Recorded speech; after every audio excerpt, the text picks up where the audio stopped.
lovelies, welcome back to my channel. My name is Tia, aka Teacup Simmer, and we are back in our niche warrior cats challenge series, and we are back with the clan, you guys, and of course the amazing Stormclaw, who's teaching his younger sister Rowan Paw how to hide in the grasses, because of course the clan has a problem with a bear that seems to be following them everywhere, and of course Stormclaw wants to make sure his sister stays safe, and as the clan's current deputy, he has a duty and a responsibility to make sure all the cats in the clan are taken care of. He's grown up so much since the beginning of our series, you guys, and the same goes for Swallowstar, who is now the current leader of our clan. She's actually the last of the original set of cats that came to this island, so she is the only one that used to live in another clan prior to this. Now we have, I think Springflower is the second oldest now. No, they're about the same age, but Springflower came into the clan on this island, and the only other current warriors are Stormclaw and Stonepool, and Stonepool is our current medicine cat. He's just taking care of Golden Paw at the moment since her father, Nightstar, the last leader, just recently died, and the entire clan is basically picking up all of their roots from this very, very nice nesting area because of the stupid bear. And I have been looking into what you guys have been saying. I know I've seen a lot of comments from everyone in the last episode about whether or not the clan should take up almost like a nomadic mentality, like they only stay in one place long enough to have a certain number of kits, and then they pretty much up and leave, and they treat the entire island as their territory, which is and so they may like revisit areas as like nesting grounds, but they won't have a permanent nursery and a permanent like territory line, for example. And then I've seen some people say that we should just kind of scrap this island and start a new island with no defender bears until they've adjusted the defender bears information in the game so that they're not as OP, or at least make a little bit more sense. And I know some people have been saying that they can only attack, they will only attack if you attack something within their line of sight, but I find that a little bit questionable because their scent line is 5, which means that they continue to follow you even regardless of if their sight line is smaller than that. And then I haven't seen anything from anyone about how long they follow you, so it's possible that this bear has been following us since the beginning of our clan's inception. And then they spawn, and if they spawn in multiples, like the last time we got 2 at one time, so it's just it's a lot.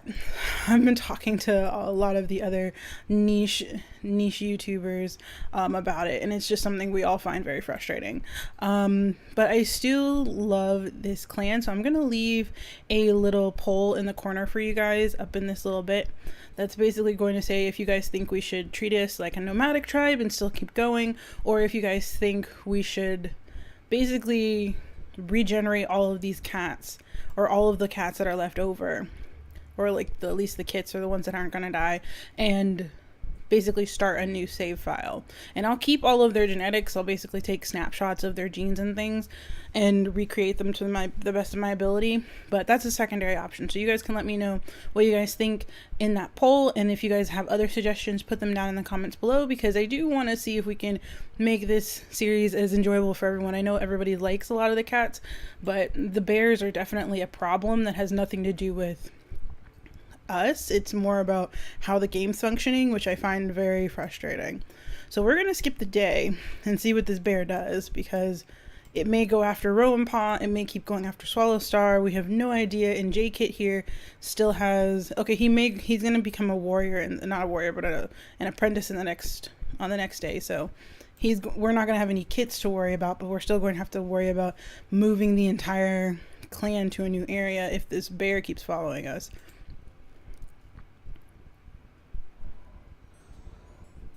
Okay, so it bypassed Rowan Paw, which is fine, and she can move far enough so that she can meet up with her mother. How fast can Golden Paw move? Okay, so let's look at his stats. See, their eyesight and their smelling are the exact same. So the idea would be, so we're saying that someone said if you kill something within their line of sight. So that means 1, 2, 3, 4, 5. Like this entire area is within their line of sight. Like it's kind of ridiculous. We're assuming that they have that far of a line of sight. So like our eyesight is 1. Well, she's short-sighted, but so like a general eyesight of 2 means that normally a cat would only be able to see like this far.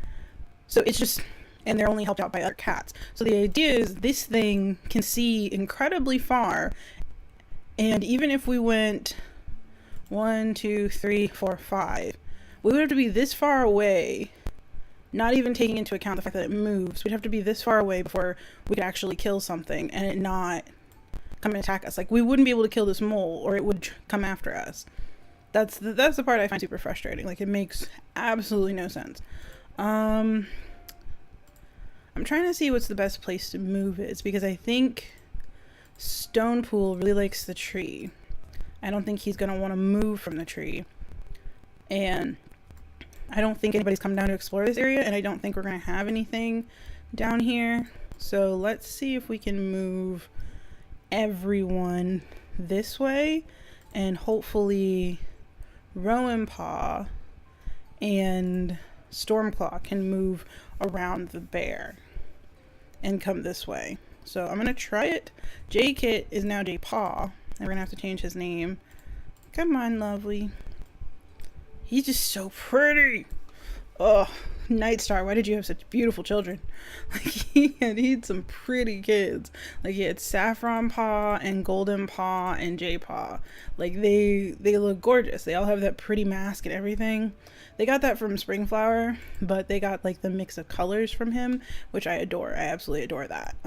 Stonepool and Stormclaw are a little bit more generic, but thankfully we have Firepaw who just joined the clan. I think it was something that Swallowfeather decided that she wanted to kind of invite this really kind of pitiful little one, which has like a little bit of like a dummy paw, but I think she's probably really feisty. And I think, let's see, she was going to be good for, who is she good for? I think she was good for Saffron Paw. Yeah, so Saffron Paw and Fire Paw would make really great mates, and then Stormclaw and Golden Paw would make great mates.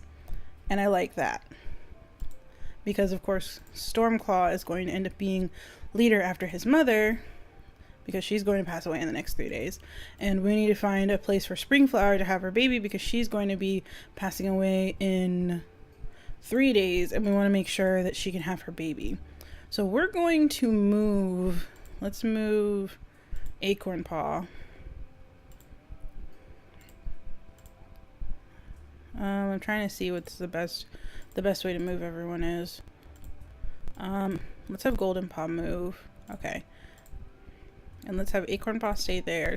We're going to try and keep this area as lit as possible. See, even this would still be within his line of sight. Like, this is ridiculous. Like, we can't kill anything. So, you guys can let me know what you think, but I find this extremely frustrating. Because if everyone's saying within their line of sight, that means 5 tiles in every direction, which is crazy. Okay, let's pick up these berries, have Firepaw come this way. I don't think...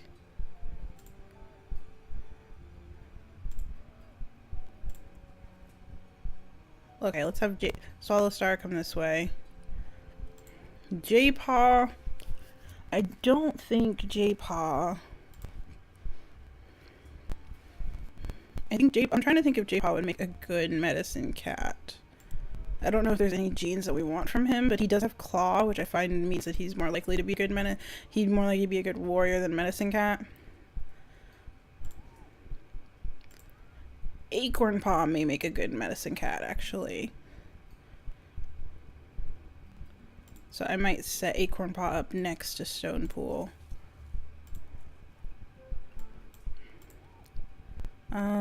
Let's have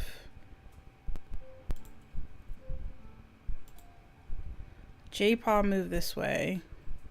Spring Flower needs to move down here.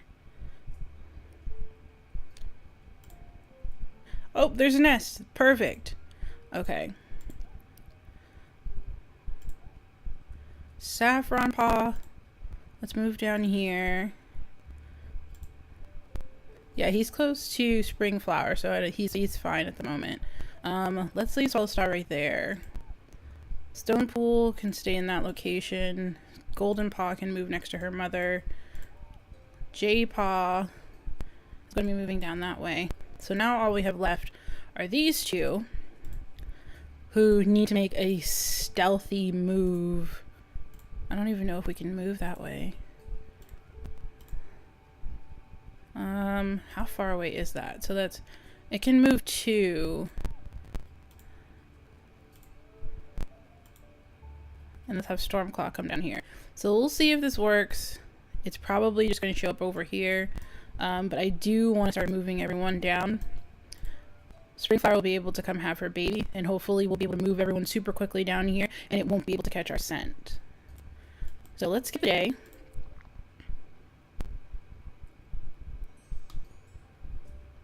Okay. So yeah, it's going this way. So hopefully we lost it. So let's move Springflower into this nest. I think she's going to find this extremely comfortable. So let's clear out this area. So let's see if we can smell anything. Swallow Star. So there's a 1 berry bush, but it looks like it's been picked clean. Let's move Firepaw down here to help look around. Saffron Paw. Okay, so that's a mole. Yeah, that's a mole dug place. So there's the bunnies. Golden Paw. See, I'm super hesitant to even kill that because of how twitchy that bear is. So let's have Acorn Paw pick up some of these berries. Rowan Paw can probably help out. And then let's have Stormclaw move down here and help pick up some nuts.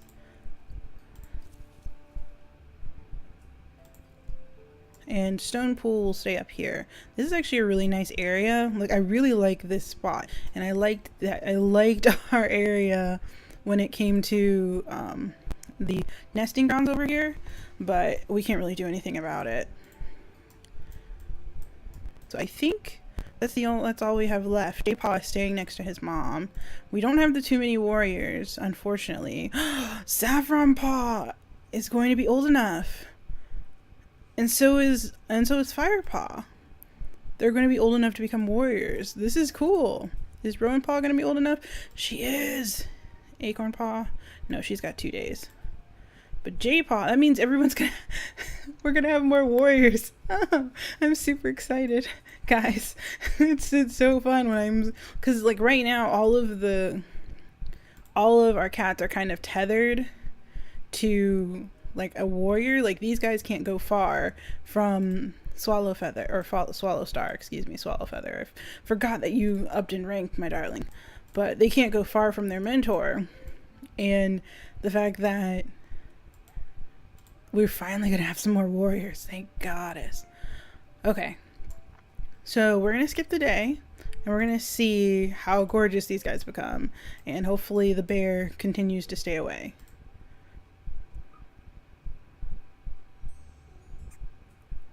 There we go.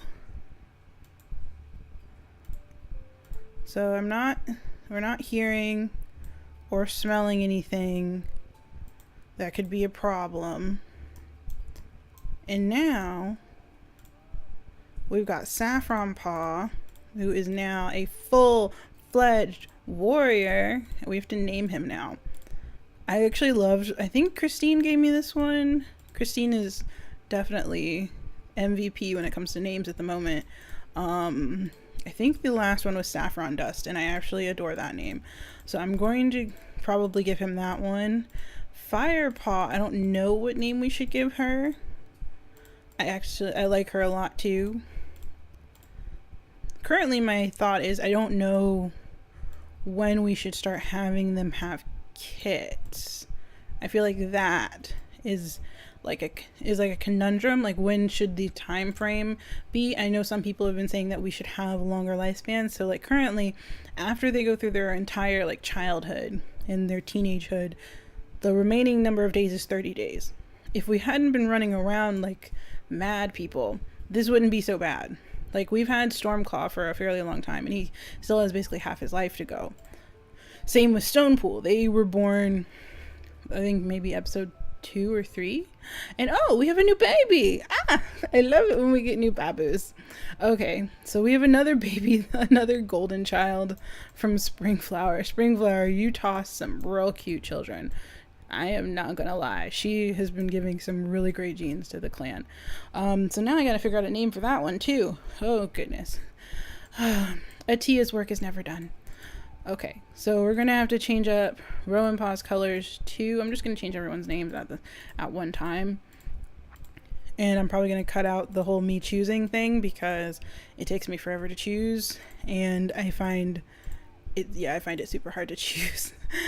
Oh, and we should probably give Acorn Paw, like, I know we chose Acorn Paw's path as a medicine cat apprentice fairly quickly, but I don't know, maybe she shouldn't be a medicine cat apprentice.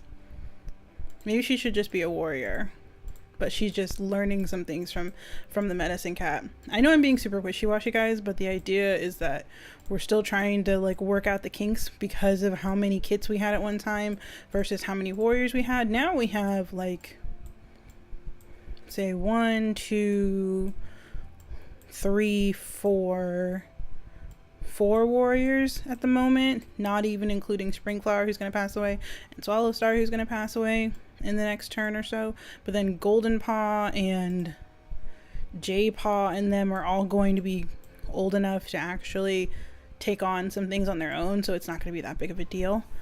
Alright, we have everyone named. So it turns out Saffron Dust was actually a name from Side Reel. So thank you, Lovely. But I did end up using another one of Christine's names for Citrus Kit, who is absolutely adorable and golden and great. And then Fire Song is the new name of Firepaw. I actually absolutely love her. I found that she kind of fit that one. She feels more gentle to me, kind of like Springflower, than any of our other cats. And then Rowan Feather is what I went for with this one, just because I like the idea of using her mother's old name. I think it works as like an homage, and because I feel like they're very similar. They're very similar creatures. They pretty much have, she has a claw and nimble fingers like her mother, and I feel like she has a very like headstrong personality, and Swallowfeather was always a very like, let's rush in and do whatever we like kind of individual. So I like that. So yay, we have a bunch of names for all of our cats. I think we're going to go through the last day of Swallowstar's reign as leader, and Springflower is probably going to get set up with all of her children near her. J-Paw, I think, is going to stick near his mother for right now. Technically, she's a queen, so she's still not allowed to like hunt or do anything like that. She's been a very diligent queen, to be fair. Someone's going to have to look after Citrus Kit once she's no longer available, so we may end up having to demote one of our many apprentices to watching over the babies, just for right now. But thankfully, Rowan Feather is now old enough to go out on her own. I think she's probably going to start breaking down some of these poison plants, because we really don't have as much food as I'd like us to have. It feels way too easy for us to just run out of food at this moment in time. So we'll have Acorn Paw knock at the tree and then pick up some berries. These guys are just going to be working at that. Is there another bunny? I heard a bunny. Thankfully, J-Paw attacked that other bunny. But like I said, we have no idea how far away we are from another bear, so we may just end up inviting another bear into our territory now that we've gotten mediocre settled. Let's have Saffron Dust come get this one and have Golden Paw come follow her brother around. Swallow Star, I think you're gonna want to stick around Springflower and kind of talk, because I think these guys would actually be very surprised at how far they've come. They're still actually super close to where their original nesting grounds were, but they've basically gone around an entire half of the island just to find a place to rest, because they've been hiding from bears. And I think officially, you guys, this is going to be BearClan. I think officially that's what we're going to say. This clan is BearClan because they have been fighting with bears since the creation of this clan. These guys are resilient. They are very feisty in general. They have amazing patterns, which I think doesn't necessarily have anything to do with bears, but I think they're going to be the type of cats that are going to be, I think resiliency is the thing that we're going to focus on. That even through like the harshest of times, they continue on, and they just pick up all their babies, rush off to a new area, and manage to find enough food to take care of themselves, which I still find amazing, because for some reason we're finding enough food to survive. Thankfully, thanks to our amazing tree, it's taking care of us. I think the clan's actually going to have a lot of spiritual significance to this tree, thanks to Stone Pool and him kind of taking care of it after Poppy missed. But I think that's where we're going to end this part right here, you guys. Let me know down in the comments what you guys think we should do for the clan. Should we upend them or do what we've been doing, which is move them as danger comes? Or should we completely start over and get rid of the defender bears altogether? Let me know what you guys think down in the comments below. If you enjoyed this series, please leave a like and please subscribe if you really love me. And I will see you guys next time. Bye!